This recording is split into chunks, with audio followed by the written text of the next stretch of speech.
Now let's look at other non-current assets. Now other non-current assets are part of the other financial statement items that are required to be included within a financial model to ensure that your financial statements reconcile with your historical financial statement data. Now when you first bring in your other non-current assets historical balances into your financial model via your accounting package, these are brought into the historical balance sheet and are located at the bottom of the non-current assets section. You can see in this example we have one category titled other non-current assets with the historical balances on the right hand side of the sheet. If we then scroll across our time series until our closing historical period of June 22, we can see that we have a closing balance of 574.5 for our other non-current assets category. When we forecast your other non-current assets balances, this is handled on the other financial statement items sheet and is located below your other current assets analysis. You can see in this example we have our one category being brought through from our historical balance sheet with a historical balance of 574.5 being brought through with the driver for our analysis currently set to an absolute change. In a perfect world, other non-current assets should not be a significant part of your non-current asset balances, ideally because major non-current asset items should have been accounted for within dedicated forecast accounts such as fixed assets or as custom line items. For this reason, other non-current assets are usually modelled quite generically, using an approach such as forecasting the movement in the closing balances each month. In this example, you can see that our balance for other non-current assets stays flat at 574.5 throughout the forecast periods. If we look at October 22 as an example, if we assume that our other non-current assets balance increases by 50 within the period,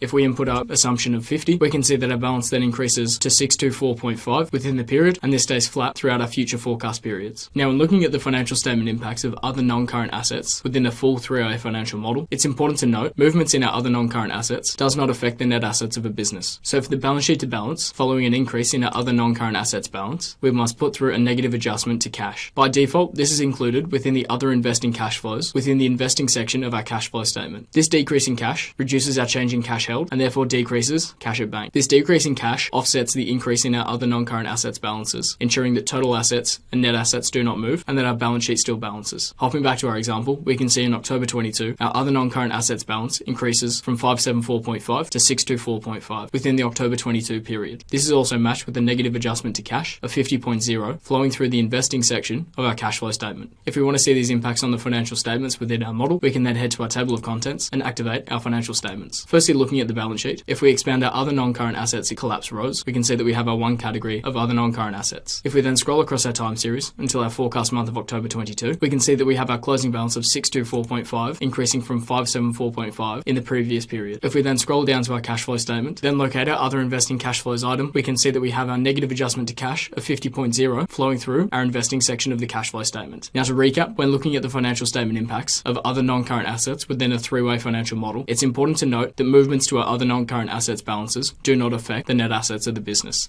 This is why for any increase in our other non-current assets balance, This is why, assuming an increase to our other non-current assets balance, this is matched with a negative adjustment to cash flowing through the other investing cash flows within the investing section of the cash flow statement. This reduction in cash at bank matches the increase in our other non-current assets balance, ensuring that there is no movement to our total assets and no movement to the net assets of the business, ensuring that our balance sheet always balances.